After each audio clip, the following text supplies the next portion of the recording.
Aduh, jujur gue nggak tahu, Bang. Nggak tahu. Eh, nggak tahu kayaknya. Nggak tahu bang.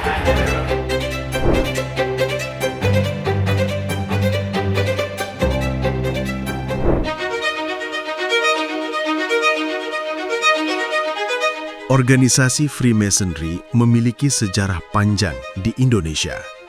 Setelah loji Freemasonry pertama didirikan di Batavia pada 1762, Freemasonry berkembang pesat dan menyebar ke berbagai wilayah di Indonesia. Freemason aktif dalam bidang ilmu pengetahuan, sosial, seni, dan budaya. Anggota-anggotanya rutin menyelenggarakan kegiatan amal, seperti merawat tunanetra, memelihara yatim piatu, mendirikan sekolah, perpustakaan, dan memberikan bantuan pendidikan. Namun organisasi yang memiliki kepedulian tinggi terhadap kesejahteraan masyarakat ini kemudian menjadi eksistensi yang dilarang oleh Presiden Soekarno. Hingga kini masih ada orang-orang yang salah faham dengan aktivitas organisasi Freemasonry. Apakah Freemasonry itu sebenarnya? Jadi sebelum ke Freemason kita harus tahu Freemasonry dan Freemason itu dua istilah yang saling melengkapi ya. Kalau Freemasonry itu adalah organisasinya, kalau Freemason itu adalah orang-orang atau anggota dari Freemasonry.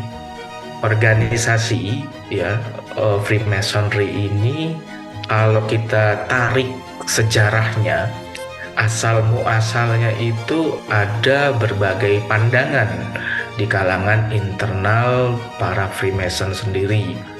Tetapi yang paling jelas, Freemasonry itu menggabungkan diri di Inggris. Jadi di Inggris itu pada tahun 1717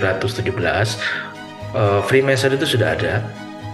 Mereka menghimpun atau katakanlah menyatukan diri di bawah suatu persekutuan yang dikenal dengan nama United Grand Lodge of England. Nah, baru pada tahun 1717 mereka menggabungkan diri menjadi suatu entitas berbadan hukum, organisasi. Freemason itu secara istilah ya artinya dia adalah tukang batu yang bebas. Kenapa tukang batu? Secara prinsip mereka mengambil nilai atau ide dari yang terdapat di dalam perjanjian lama milik kekristenan, yaitu para pembangun kuil atau tempel dari Sulaiman. Yang dibangun oleh para Mason itu sebetulnya adalah humanity. Ya, jadi yang dimaksud kuil itu bukanlah kuil fisik, ya, tetapi adalah humanisme. Cara berpakaiannya pun ya memang seperti para tukang ya, tapi itu hanya mengambil ide atau pakaian dari para pembangun, itu saja sebetulnya. Walau Freemasonry berfokus kepada aksi-aksi kemanusiaan, ada orang-orang yang menganggap Freemasonry memiliki kaitan dengan organisasi rahasia Illuminati. Kesalahpahaman ini terjadi karena ulah yang dilakukan oleh pendiri Illuminati pada abad ke-17. Di Jerman pada waktu itu ada seorang anggota Freemasonry yang bernama Adam Weishaupt, ya, tepatnya di Bavaria. Dia punya keinginan, ya, punya pemikiran bahwa untuk menguasai atau menjalankan ide yang baik itu harus bisa merebut atau menduduki tatanan politik yang paling tinggi.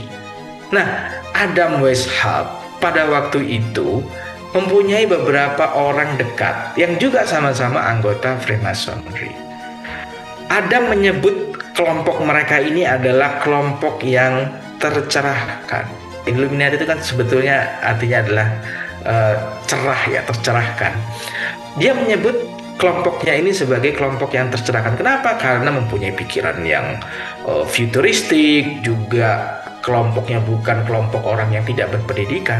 Nah, bagaimana cara dia agar bisa memuluskan tujuannya itu? Cara dia untuk memuluskan tujuannya adalah dengan menggunakan sarprasnya Freemasonry yang ada di Bavaria pada waktu itu. Jadi Adam dan orang-orang dekatnya yang juga anggota Freemasonry di Jerman itu menginfiltrasi loji-loji yang ada di Jerman. Sehingga pada waktu itu Freemasonry identik dengan Illuminati. Kenapa? Karena ulah dari Adam ini.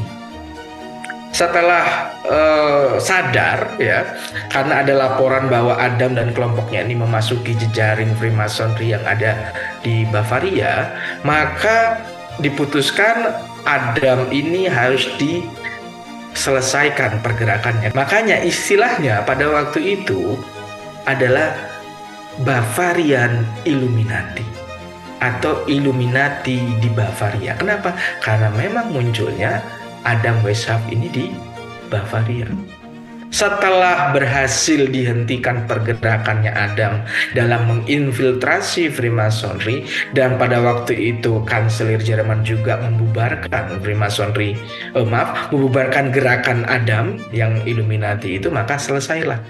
Jadi secara resmi, secara organisasi, Illuminati itu sudah habis saat di Bavaria dibubarkan oleh pemerintah Jerman pada waktu itu. Setelah Freemasonry menjadi organisasi solid, organisasi ini mulai menyebar keluar Eropa. Di Hindia Belanda, Freemasonry masuk melalui tentara VOC, yang juga merupakan Freemason. Menariknya, mereka awalnya tidak berniat membangun loji Freemasonry di Hindia Belanda karena berpikir mereka di situ untuk menjalankan tugas sebagai serdadu VOC. Tetapi setelah mereka menemukan satu sama lain dan berkumpul, muncullah rasa untuk membentuk komunitas dan mendirikan loji. Setelah anggotanya menyebar luas di Hindia Belanda, Freemasonry pun menjadi organisasi yang cukup berpengaruh di Hindia Belanda. Mereka tak hanya membangun sekolah dan perpustakaan, tetapi juga bank anti riba. Ini yang jarang orang tahu ya, bahwa Freemasonry itu sebetulnya anti riba. Sehingga Freemasonry di beberapa loji, di beberapa daerah itu mendirikan bank anti riba. Ya, jadi Freemasonry itu melihat bahwa riba ini bisa mencekik masyarakat. Sehingga untuk counter terhadap ini, maka mereka mendirikan bank anti riba. Namun ketika Indonesia diduduki oleh Jepang yang berada dalam blok poros bersama Jerman dan Italia, Freemasonry pun dilarang beroperasi. Kala itu, Italia dan Jerman Nazi juga melarang Freemasonry. Meski Freemasonry kemudian mencoba bangkit lagi setelah Indonesia merdeka, usaha itu tidak bertahan lama. Pada 1962, Freemasonry kembali dilarang oleh Presiden Soekarno.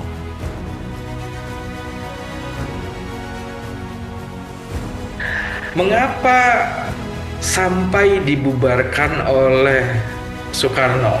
Ya, kita perlu tahu bahwa Freemasonry itu datang ke Hindia Belanda itu dibawa oleh para serdadu. Serdadu-serdadu ini juga ada di pemerintahan kolonial. Pemerintahan kolonial menjalankan kebijakan-kebijakan yang pada waktu itu di beberapa tempat mengakibatkan kesengsaraan. Sehingga ada image bahwa Freemasonry itu juga bagian dari jiwa atau nafas kolonialisme. Sedangkan kalau kita melihat konteks sosial Indonesia pada waktu itu, Presiden Soekarno sedang gencar-gencarnya untuk membersihkan hal-hal yang berbau dengan kolonialisme. Sehingga yang menurut Soekarno, organisasi, yayasan, perkumpulan atau apapun itu yang dianggap bertentangan dengan kepribadian nasional, maka itu harus dilarang, harus dibubarkan. Termasuk di dalamnya adalah Freemasonry yang pada waktu itu secara de jure namanya adalah Loge Agung Indonesia.